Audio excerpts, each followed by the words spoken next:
하나님 아버지 은혜와 사랑을 감사드립니다. 수요 예배 자리를 지키게 인도하시는 은혜를 감사드립니다.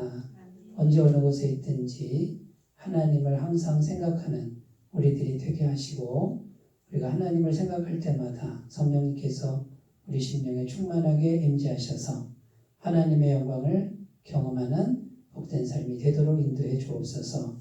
오늘 예배 시간에도 주님의 말씀을 같이 생각하려고 합니다. 하나님의 마음, 하나님의 심정, 또 살아계신 하나님을 실제로 만나는 귀한 시간 되게 하여 주옵소서. 예수님의 이름으로 기도드립니다. 아멘. 창세기 49장 1절, 2절, 28절 이렇게 세 절 읽겠습니다. 야곱이 그 아들들을 불러 이르되 너희는 모이라.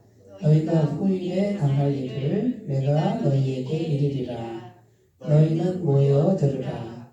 야곱의 아들들아, 너희 아버지 이스라엘에게 들을지어다. 28절입니다. 이들은 이스라엘의 12지파라. 이와 같이 그들의 아버지가 그들에게 말하고 그들에게 축복하였으니 곧 그들 각 사람의 분량대로 축복하였더라. 아멘. 창세기 49장 1절부터 28절까지 우리가 다 읽어야 되는데 내용이 길고요. 그 다음에 말씀 설교할 때 각 르우벤부터 해가지고 각 아들을 어떻게 축복했는지를 설교하면서 이렇게 살펴볼 수 있거든요. 그래서 지금 야곱이 죽을 때가 돼서 자기 12아들을 축복합니다. 이렇게 축복을 하는데 어떻게 되죠?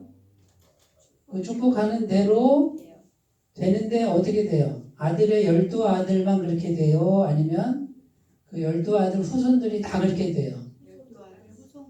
12아들 대까지만 그렇게 되는 게 아니고 어떻게 해요? 그 후손들이, 그 지파가 대대로 그런 운명이 되는 거예요. 그렇게 그 야곱이 기도한 대로 돼요. 대단한 권세죠. 그죠? 이럴 줄 알았으면 아버지한테 잘 보일 걸, 그죠? 아버지가 기분이 좋아야 축복을 잘했을 거 아니에요. 근데 여기 보면요, 기분이 좋아서 정말 축복한 아들이 누군지 아세요? 요셉, 두 아들이 있어요. 요셉인데 보세요. 22절부터 우리 읽어봐요. 22절부터 25절 한번 읽어봐요. 시작. 요셉은 무성한 가지, 곧 샘 곁에 무성한 가지라. 그 가지가 담을 넘었도다. 활 쏘는 자가 그를 학대하며 적개심을 가지고 그를 쏘았으나 요셉의 활은 도리어 굳세며 그의 팔은 힘이 있으니 이는 야곱의 전능자 이스라엘의 반석인 목자의 손을 힘입음이라. 내 아버지의 하나님께로 말미암나니 그가 너를 도우실 것이요 전능자로 말미암나니 그가 내게 복을 주실 것이라. 위로 하늘의 복과 아래로 깊은 샘의 복과 젖먹이는 복과 태의 복이 이로다. 내 아버지의 축복이 내 선조의 축복보다 나아서 영원한 산이 한없음같이 이 축복이 요셉의 머리로 돌아오며 그 형제 중 뛰어난 자의 정수리로 돌아오리로다. 거의 몇 절이에요? 하나, 둘, 셋, 5절에 걸쳐서 지금 복을 주는데 굉장히 복을 주죠? 근데 별로 마음에 안 드는 아들은 어떻게 해요? 짧아요. 굉장히 짧고 그 다음에 내용도 별로 없어요. 어떤 거는 저주에 가까워요. 그러니까 12아들이지만 그런데 어떻게 됩니까? 그 축복하는 대로 요셉이 되지만 그 후손들이, 그 자손들이 다 그렇게 그런 지파가 되어버려요. 성경이 지금 뭘 말하는 건가, 이걸 잘 생각을 해보셔야 돼요. 이게 영적인 줄기가 있어요. 영적인 줄기. 우리가 자꾸 이제 현실적인 것만 자꾸 계산하면 이 영적인 줄기가 대대로 흘러가는 이런 부분에 대해서 굉장히 약해질 수밖에 없어요. 그러니까 영적인 줄기를 잘 잡아야 되고, 영적인 줄기를 이해하는 분들은 현실 속에서 선택하는 게 달라져요. 왜냐하면 그것이 당대에 끝나는 게 아니에요. 계속 후손들에게 이어져 버려요. 이런 것들을 우리가 잘 이해를 하셔야 될 줄로 믿습니다. 그래서 이 부분은 자세히 설명드릴 수는 없고 오늘 이제 야곱이 자기 아들들을 축복하는데 그 축복하는 대로 됐다 그 말이에요. 자, 그래서 그 축복인데 첫 번째는 뭐냐면 대표자의 원리. 자, 루벤, 그 다음에 둘째가 이름이 뭐예요? 첫째가 루벤, 둘째가 시므온, 셋째가 레위 이렇게 되죠? 자, 3절 한번 읽어봐요. 3절, 4절. 루벤 큰아들인데 뭐라고 그랬나 읽어봐요. 시작. 루벤아 너는 내 장자요, 내 능력이요, 내 기력의 시작이라. 위풍이 월등하고 권능이 탁월하다마는 물의 흐름 같았은즉 너는 탁월하지 못하리니 내가 아버지의 침상에 올라 더럽혔음이로다. 그가 내 침상에 올랐었도다. 자, 큰아들한테는 이때 당시에 아버지가 다른 아들들보다 2배의 유산을 줘요. 재산도 그렇게 주고 축복도 어떻게 해요? 장자권의 축복이라고 그러잖아요. 2배의 영적인 복을 준단 말이에요. 근데 루벤이 탈락되죠? 땡 탈락돼요. 예? 네가 큰아들이고 내 기력의 시작이었으나 탁월하지 못하리니 그 이유가 뭐라고요? 아버지의 침상에 올랐죠? 무슨 일인지 기억나세요? 루벤하고 누구하고 통관하잖아요. 예? 야, 아버지의 후궁 누구랑? 실바랑 통관을 해버려요. 아들이 아버지의 부인하고 간음을 행한단 말이에요. 그러니까 아버지가 그거를 그 당시에는 말 안 하지만 지금 죽을 때 어떻게 성령에 의지해서 어떻게 해요? 죄의 대가를 그걸 딱 짚잖아요. 너 아버지의 침상에 올랐었다. 너는 탁월하지 못할 것이다. 이렇게 말하는데 루벤 집안은 탁월하지 못해요. 큰아들인데도 불구하고 좀 비실비실해요. 자, 그 다음에요. 시므온과 레위 보세요. 시므온과 레위를 어떻게 했는지 한번 살펴볼게요. 5절, 6절, 7절까지 시작. 시므온과 레위는 형제요. 그들의 도구로다. 내 호나 그들의 모의에 상관하지 말지어다. 내 영광아 그들의 집회에 참여하지 말지어다. 그들이 그들의 분노대로 사람을 죽이고 그들의 혈기대로 소의 발목 힘줄을 끊었음이로다. 그 노여움이 혹독하니 저주를 받을 것이요 분기가 맹렬하니 저주를 받을 것이라. 내가 그들을 야곱 중에서 나누며 이스라엘 중에서 흩으리로다. 이게 축복이에요, 저주예요? 저주에 가깝죠? 자, 그러면 시므온과 레위의 특징이 뭐냐면 칼을 들고 폭력을 썼다 그 말이에요. 사람을 죽였다. 이게 무슨 사건인지 기억하세요? 딸이 강간을 당하죠, 그죠? 디나가 어디서? 세겜 땅에서, 그죠? 네. 세겜에 놀러 갔어요. 세겜 추장의 아들이 디나를 보니까 너무 이뻐. 이 동네 여자가 아니네. 깨끗하고 순수한 해가지고 어떻게 해요? 강간하잖아요, 억지로. 그래 놓고 달라고, 딸 달라고 그러잖아요. 시므온과 레위가 화가 났어요. 이렇게 막 분노가 극에 달해서 어떻게 해요? 할례 받지 않으면 딸을 줄 수 없다. 그래서 세겜에 있는 남자들이 다 할례 받는 동안에 어떡합니까? 칼을 들고 가서 다 죽여버려요, 사람을. 야곱에게는 이건 굉장히 충격적인 사건이었어요. 왜요? 이제 전쟁이 일어나는 전쟁. 칼을 썼으니까 전쟁이 일어나면 어떻게 돼요? 누가 불리해요?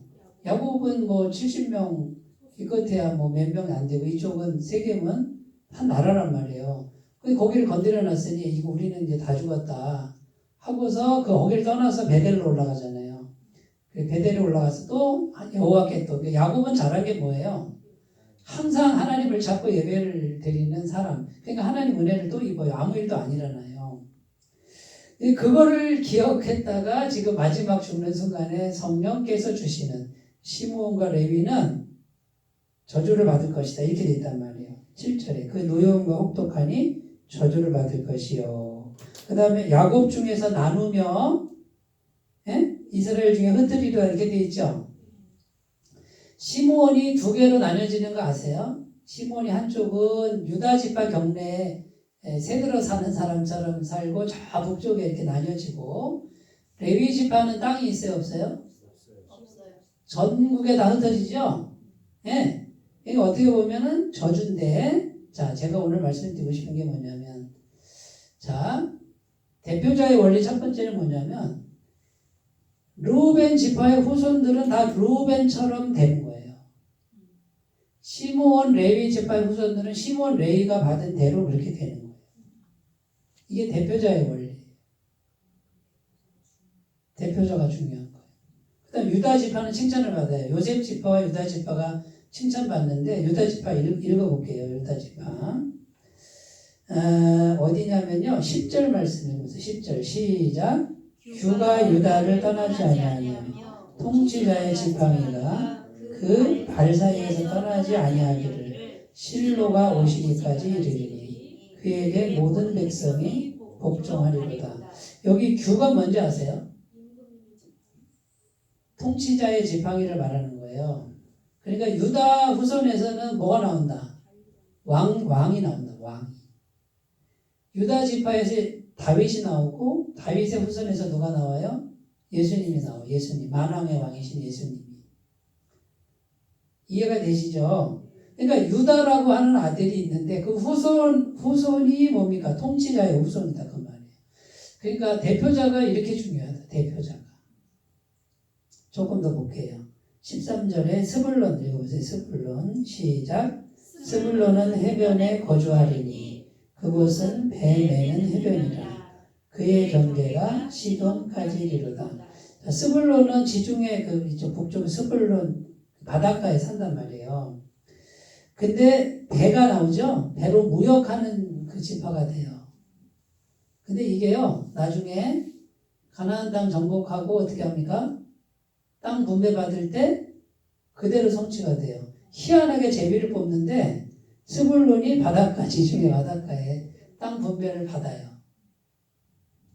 짜고 하는 거죠? 누구랑 짜고 하는 거예요? 하나님과 짜고 하는 거예요. 그러니까 결국 뭐예요? 야곱은 지금 죽을 병이 들었으나 성령님이 오셔서 성령의 감동으로 최선을 다해서 지금 축복하고 예언하는데 그대로 돼야 한대요. 자, 우리도 성령님을 의지해서 말하는 거를 배우면요, 이렇게 돼요.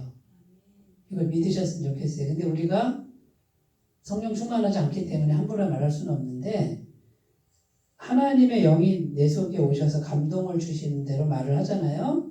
그럼 그건 누구 말이에요? 지금 야곱이 말하는 게 아니다, 그 말이에요.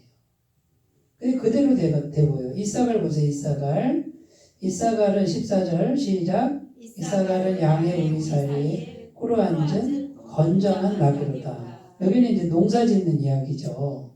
예, 근데 나귀는 어때요? 굉장히 우직하죠? 성품이 우직하잖아요. 그 다음에 단 16절 시작. 이스라엘의 한 지파같이 그의 백성을 심판하리로다. 이 단지파가 사실 뭐 어떤 사람은 적그리스도가 나오는 지파다 뭐 이렇게 말할 정도로 이 단지파는 조금 잔인하고 막 그런 부분이 있어요. 그 다음에 19절 갓은 군대의 추격을 받으나 도리어 그 뒤를 추격하리다. 굉장히 용맹스러운 사람들이 많이 나오는 지파예요. 그러니까 갓이라는 아들이 그렇게 발이 빨라요. 이 갓 자손들은 발이 빠르고 달리기를 잘하고 날렵한 이런 사람들이에요. 그 후손이. 그 다음 20절 아셀에게서 나는 먹을 것은 기름진 것이라. 그가 왕의 수라상을 차리리로다. 역사적으로 아셀 지파에게서 나오는 그 귀한 음식 있잖아요. 그게 최상급 음식이에요. 그래서 왕의 수라상에 올렸대. 이게 그대로 다 성취가 되어버려요.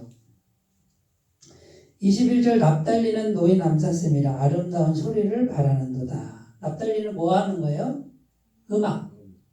악기 연주 음악. 이쪽에 발달된. 그런데 납달리 특성을 보니까 얘는 음악을 좋아해. 야곱이 알아요 몰라요? 알죠? 그대로 축복하는데 그 후손에게서 하여튼 그래 베토벤 같은 막 그런 게 나와요. 하여튼 그대로 그 후손이 그대로 되는 거예요. 축복이 그대로 되는 거예요. 자, 그래서 이 대표자의 원리가 중요한데 그러면 내가 대표자가 될 수 있죠. 자, 내가 어떠냐에 따라서 내 후손이 그대로 간다고 생각해 보세요. 내가 아무렇게나 살 수가 없지. 그죠? 그러니까 대표자의 상태가 중요해요. 영적 상태가 중요해요. 자, 대표자의 영적 상태는 대표자가 하나님과 어떤 관계냐가 중요해요. 하나님과 가깝냐 뭐냐 요거예요. 하나님과의 관계는 거리로 말하는 거예요. 거리로. 내가 굉장한 죄인이에요. 근데 하나님 가까이 가면 뭐가 돼요? 내가 의인이 아니죠? 하나님의 의가 나를 덮어버린단 말이에요. 내가 굉장히 잘났어요. 하나님과 멀어지면 어떻게 돼요? 죄인이고 지옥에 간단 말이에요. 그러니까 세상의 관점으로는 이 사람 괜찮다, 이 사람 못됐다. 이건 누구 기준이에요? 사람 기준이죠, 세상 기준. 근데 영적 기준은 뭡니까? 하나님과의 거리란 말이에요. 하나님은 완벽한 의고 하나님과 가까운 무조건 완벽한 의를 덧입혀주고 이게 복음이잖아요. 예수님의 완벽한 의를 우리가 믿음으로 받아들인 거죠. 그게 구원이라고 그러잖아요. 구원은 뭡니까? 하나님 보시기에 완벽하게 의롭다라고 인정해 주는 거죠. 실제로는 안 그런데 예수님을 모시니까 예수님 가까이 가니까 어떻게 해요? 예수님의 의를 덮었다고 말이에요. 그러니까 우리가 세상 관점, 그 다음에 사람의 관점에서 자꾸 벗어나요. 이걸 뭐라 그러냐면 이건 율법의 행위의 관점이에요. 율법의 관점. 이쪽은 복음의 관점. 율법의 관점 뒤에는 마귀가 있어요. 마귀가. 이거는 구원이 없어요. 여기는 잘해야만 돼요. 경쟁해야 되고 싸워야 되는 이게 세상이에요. 그 세상은 공중의 권세 잡은 자, 마귀가 지배하는 곳이에요. 그러니까 세상에서 아무리 잘 돼도 누가 잡고 있다고? 마귀가 잡고 있는 거예요. 우리가 세상에서 살잖아요. 그죠? 잘 되거나 안 되거나 상관없이 우리는 뭘 해야 돼요? 복음으로 와야지. 하나님과의 관계를 가까이 하면 잘 돼도 의인이고 못 돼도 의인이죠? 되게 어려워요. 그런데 대부분의 신앙인들, 굉장히 많은 신앙인들이 이 세상 관점에 머물러 있어요. 그래서 계속 잘 돼야만 된다고 생각해. 거기 구원이 없어요. 어차피 잘 돼도 다 놓고 가야 되고 못 돼도 다 놓고 가야 되고 똑같아요. 결론은 똑같아요. 그런데 똑같은 결론을 가지고 잘 되려고 온 인생을 다 허비해요. 그거는 제가 볼 때 굉장히 안타까운 낭비예요. 저의 이 말이 과연 이해가 얼마나 되지. 그런데 이쪽으로 넘어오면 어떻게 돼요? 잘 돼도 영생, 못 돼도 영생이에요. 누구 때문에? 예수님이 완벽한. 그런데 또 이렇게 말해요. 예수님이 뭐 돈을 주나요? 떡을 주나요? 그래요. 저는요, 그렇게 말하면 이분은 예수님을 잘 모르는구나. 예수님은 돈도 주고 떡도 줘요.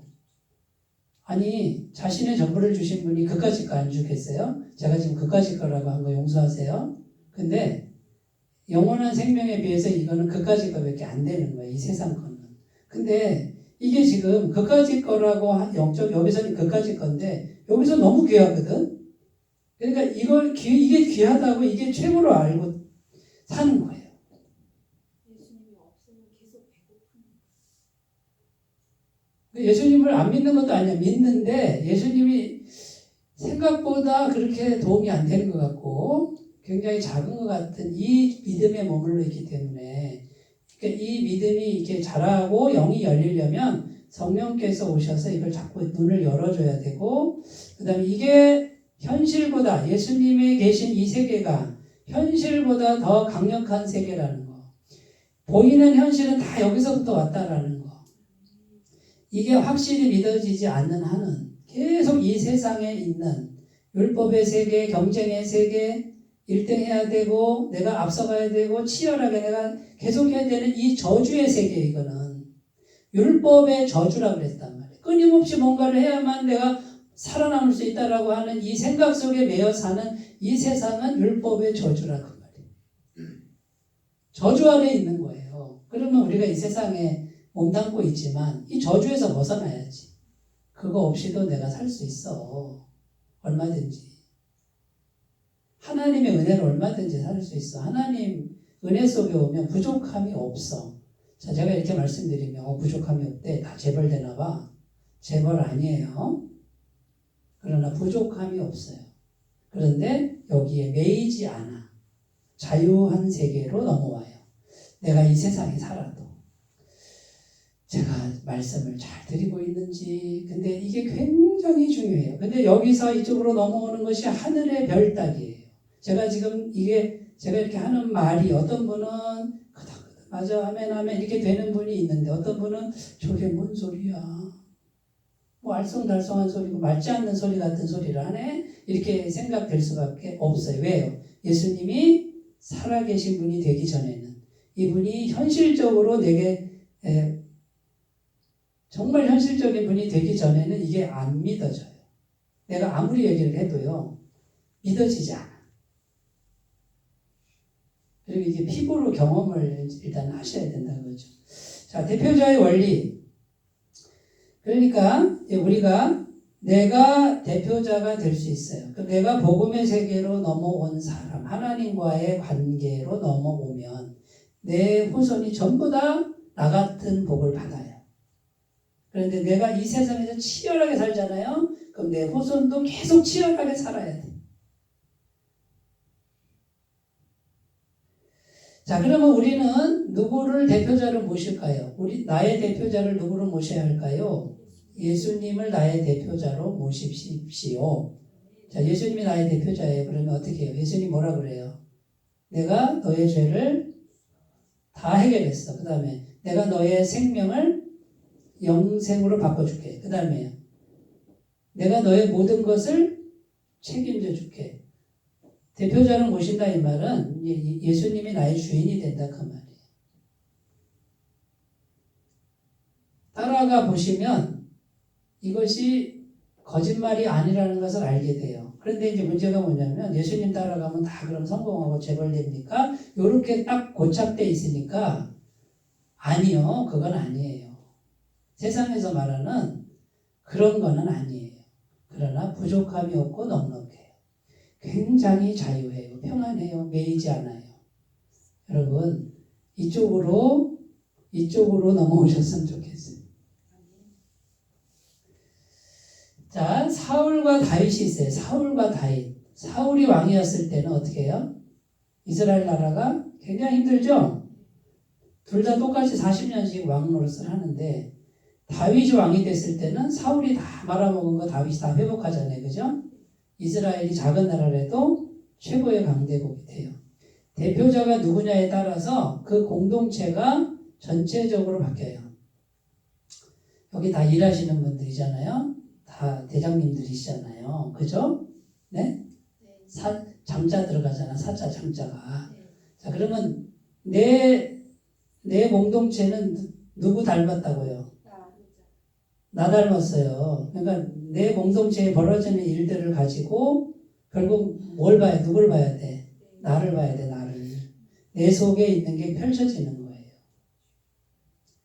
그러니까 물론 나와 상관없이 되는 것도 있습니다만 영적인 줄기는 내 상태에 따라서 펼쳐지는 거예요. 내 스타일대로 펼쳐지는 거예요. 저는 은혜로 살고 싶어요. 은혜. 주시는 만큼 살아요. 내가 앞서가지 않으려고 그래요. 내가 서둘지도 않아. 답답해 어떨 때는 막 기다리기도 힘들고. 그런데요.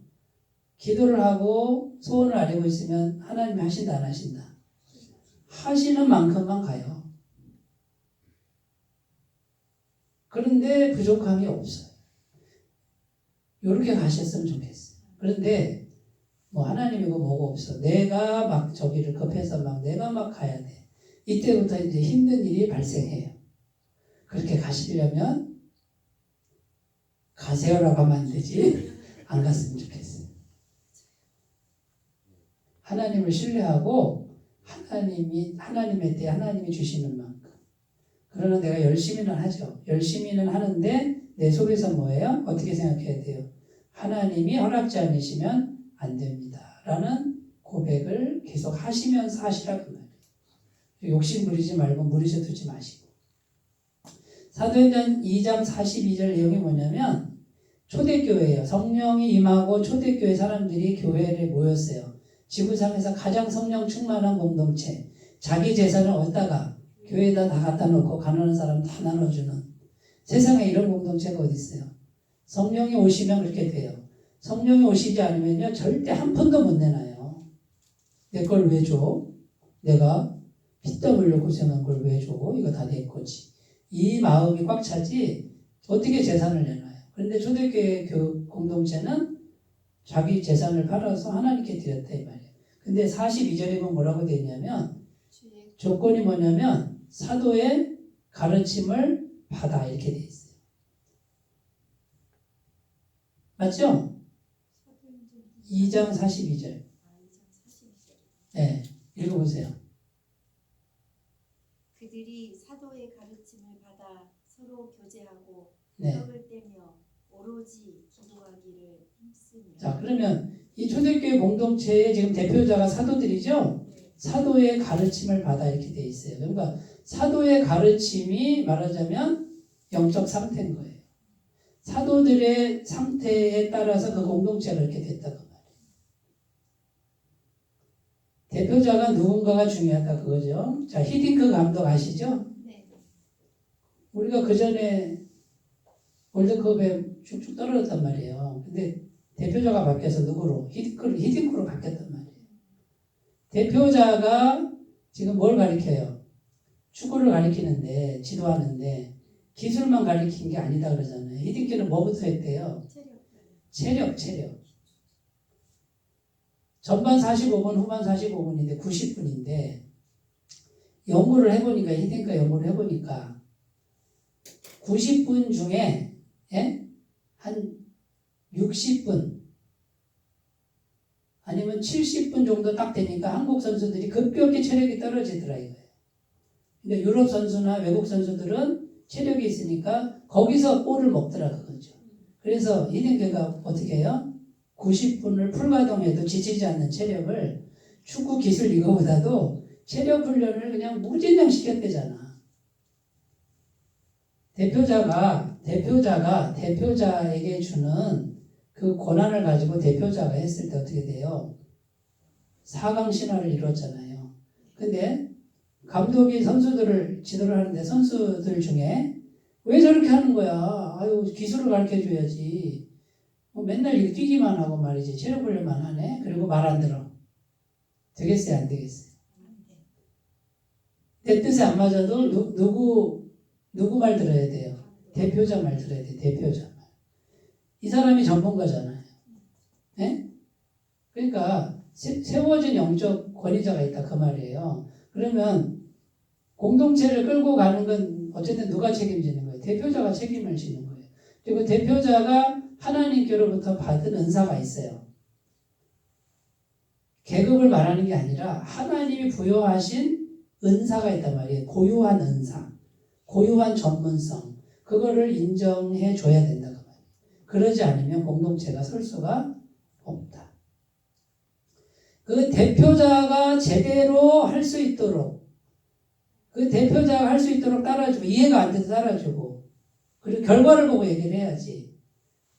경기에서 졌어요? 그러면 뭐 할 말 없는 거예요. 그런데 결과가 어쨌든 은혜롭게 잘 진행돼요. 그러면 맡겨도 되는 거 아니겠어요? 그죠? 네.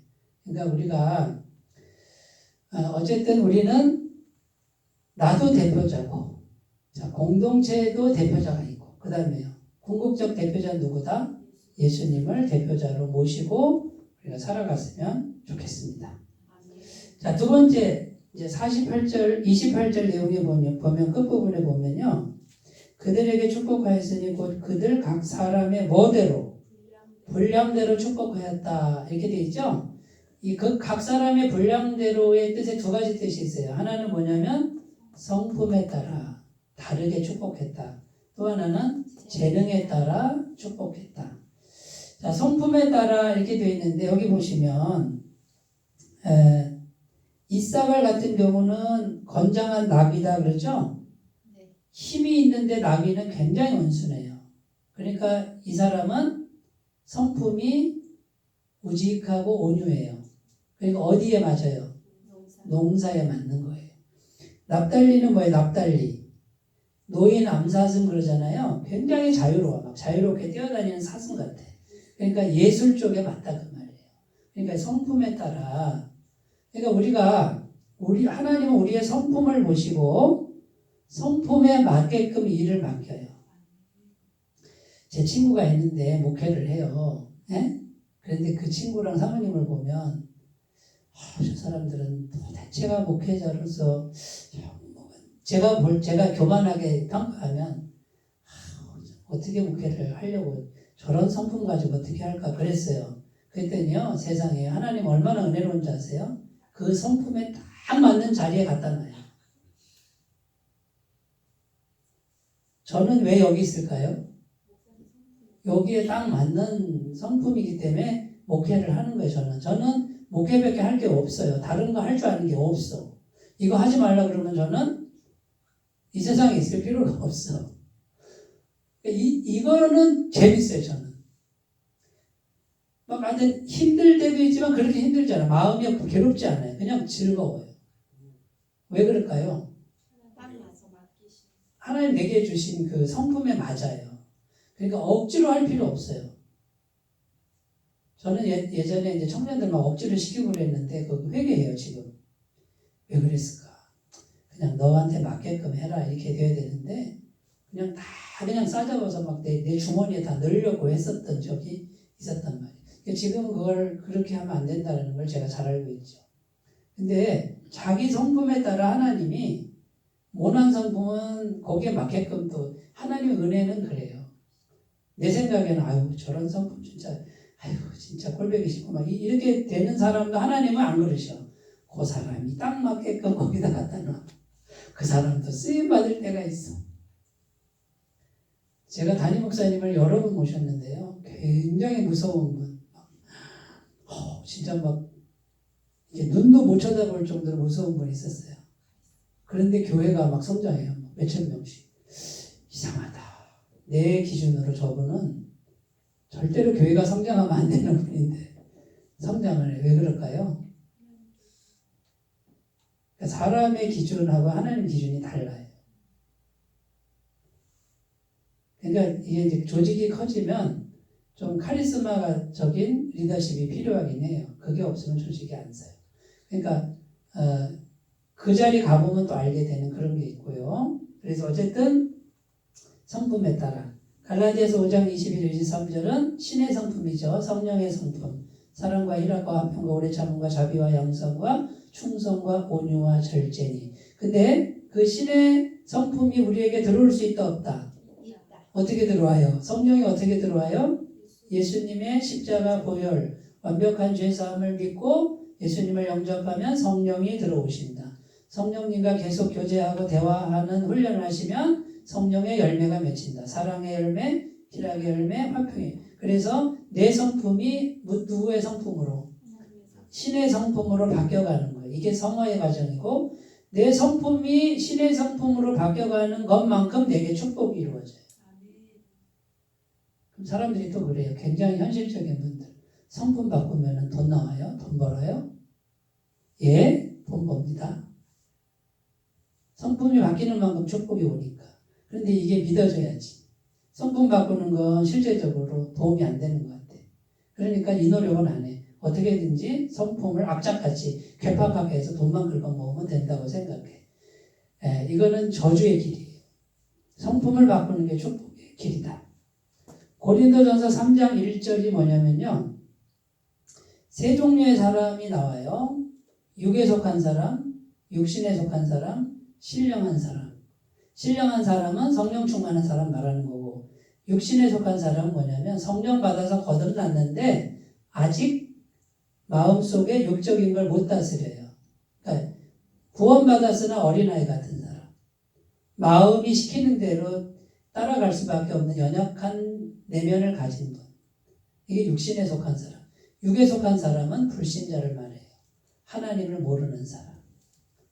그건 다 속의 성품에 따라서 달려있어요. 세 번째 고린도서 13장 4절 7절은 사랑에 대한 거예요. 사랑은 오래 참고, 사랑은 온유하고, 사랑은 무례히 행하지 아니하고. 사랑이 누구의 성품이에요? 신의 성품, 예수님의 성품이죠. 근데 그 예수님이 우리에게 오셔서 충만하면 사랑의 성품을 부어주신다. 자, 나부터 우리가 성품을, 주님의 성품으로 바꾸셨으면 좋겠습니다. 그 다음 세 번째, 재능에 따라 이렇게 돼 있어요.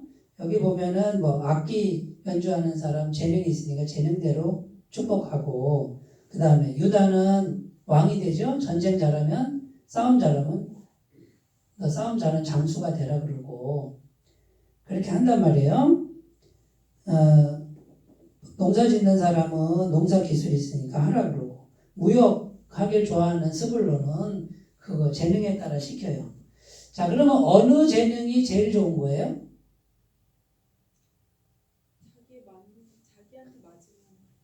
자기한테 맞는 게 제일 좋은 재능이에요. 자기한테 맞는 게.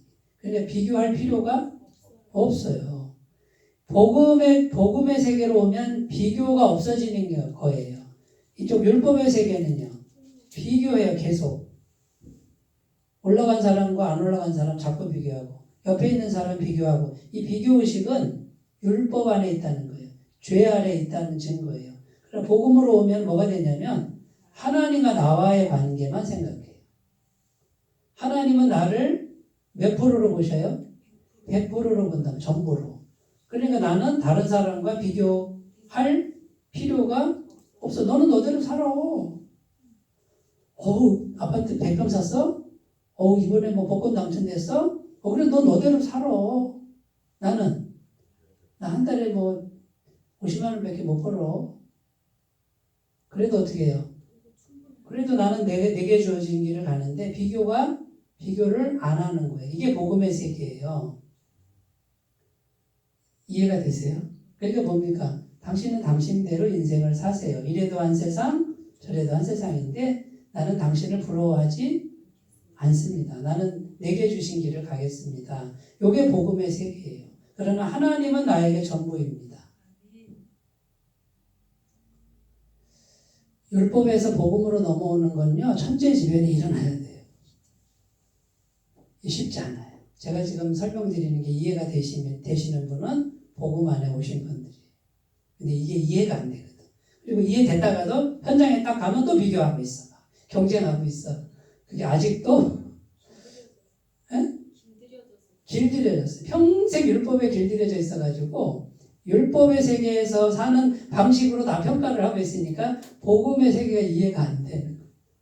붕어가 연못에 있다가 바깥으로 나오니까 연못 안에만 있던 붕어가 바깥에 나오니까 죽겠죠. 그죠? 개구리를 예를 들어야 되겠다. 개구리가 나오니까 이해가 안 되는 거야. 그런 거랑 똑같아요. 그러니까 비교하지 마라. 내게 주신 재능대로. 저는 제게 주신 요 작은 재능과 은사, 요걸로 저는 만족해요. 다른 사람이 되려고 하지 않아요. 그냥 당신은 당신대로 사세요. 난 나대로 살 거예요. 내게 주신 길을 갈 거예요. 고린도전서 4장 2절은 맡은 자들에게 구할 것은 충성이니라. 이 말은 무슨 말이냐면 고린도 교회에 4개 당파가 있었어요. 파가 4개 파가 있었다는 거예요. 이거 육적인 거예요. 이거는 베드로파, 바울파, 아볼로파, 그리스도파. 파를 만들었다는 것 그 자체가 벌써 육적인 거예요. 잘못된 거예요. 그런데 사역자들을 우상시하는 거예요. 그런데 바울이 뭐라 그래요? 사역자들은 그냥 심부름꾼이다. 심부름꾼에게 요구할 수 있는 건 뭐다? 충성만 요구해라. 그들을 숭배하지 말고 충성을 요구해라. 여기 계신 분들이 저한테 요구해야 될 건요, 저를 숭배할 필요 없어요. 충성을 요구하셔야 돼요. 충성스럽게 감당하세요. 마태복음 25장 23절 착하고 충성된 종아 내가 적은 일에 충성하였음에 내가 큰 것도 내게 맡기리니 내 주인의 즐거움에 참여할지다. 여기 보면 많이 남겼다고 칭찬한 게 아니에요. 한 달란트 가지고도 충성했으니 칭찬했단 말이에요. 이게 주님의 관점, 복음의 관점이에요. 세상은요. 얼마나 많이 남겼어? 이게 세상이에요. 율법이에요. 시편 84편 10절은 세상에서의 첫날보다 내 하나님 성전 문지기로 있는 것이 좋사오니. 예? 맞죠? 성전 문지기가 좋아요? 세상에서 부귀영화가 좋아요? 많은 사람들이 부귀영화가 좋다고 그러죠? 이 사람 뭐라 그래요? 다윗은 뭐라 그래요? 나는 그거보다 내 하나님 집에 문지기로 있는 게 좋습니다. 너는 너대로 살아. 나는 문지기로 살게. 이거예요. 예? 부살렐과 오홀리압은 성막 만드는데 기술자들이에요. 이 사람들이 광야에서 성막 만들면서 어떻게 합니까? 자기 기술을 10분 발휘하죠. 그죠? 요거만 할 줄 아는 분들이 이스라엘의 제사 드리는 성막을 만들어요. 귀하게 쓰임받아요. 하나님은 다 알고 계세요. 뭘 알고 계세요? 내가 어떤 재능을 가졌는지 뭘 잘하는지를 알고 계세요. 그러니까 여러분 비교하지 말고 욕심내지 말고 내게 주신 자리가 어디예요? 길이 어디에 묻고 거기에서 충성을 다하시면 그리고 비교하지 마세요. 그리고 내게 주어진 길을 가는 거예요. 이것이 하나님이 기뻐하시는 길이고 이게 복음의 세계예요. 그리고 결국 다 죽어요. 죽음과 동시에 다 끝나는 거예요. 이 땅은. 지금 이 순간에 하나님 나라의 보물을 쌓지 못하는 사람은 나중에 쌓게요. 천만의 말씀이에요. 지금 못하는 사람은 나중에 절대로 안 합니다. 할 수가 없습니다. 왜? 길러지지가 않았는데 어떻게 갑자기 합니까? 지금 힘들어도 할 줄 아는 사람이 하는 거예요. 자, 그래서 이제 보세요. 축복하는데 다 축복이 달라요. 어떤 건 저주 같아요. 그러나 그 저주를 주님 안으로 가져가면 주님 안에서 모든 게 복이에요. 레위 지파가 저주를 받았어요. 이스라엘 전역에 흩어져 살 것이다. 근데 레위 지파가 복을 받죠? 어떤 복을 받아요? 주님만을 섬기는 제사장, 레위인. 그게 전국으로 흩어지지만 굉장히 존귀한 직분을 받잖아요. 주님 안으로 들어가면 저주도 복으로 바뀌는 거예요. 모든 게 복이에요. 이게 복음의 세계예요. 율법은 내가 행하는 거에 따라서 차등을 두는 거야. 그러나 복음은 차등이 없어요. 예수님 안에 들어가서 예수님이 전부가 되는 거. 이게 복음이에요. 자, 이제 정리를 해보면 주님 안에서 모든 게 복입니다. 누가 나를 축복하든 저주하든 나는 뭐만 하면 돼? 주님 안으로 들어가시고 주님과 거리를 가까이 하시면 완벽한 의로움, 완벽한 생명, 완벽한 평강, 완벽한 기쁨, 완벽한 은혜가 우리의 인생, 우리 후손의 인생을 지배하게 될 줄로 믿습니다. 기도합니다. 하나님 아버지 감사합니다. 야곱이 성령 충만하여 자기 아들들, 후손들을 축복하는데 그대로 됩니다. 그러나 그것이 결정된 게 아니라 주님 안에 들어가면 다 복이 됩니다. 하나님 아직도 우리에게 기회가 있습니다. 우리가 주님과 가까이 하고 주님 안에 머무는 인생이 되게 하옵소서. 예수님의 이름으로 기도드립니다. 아멘.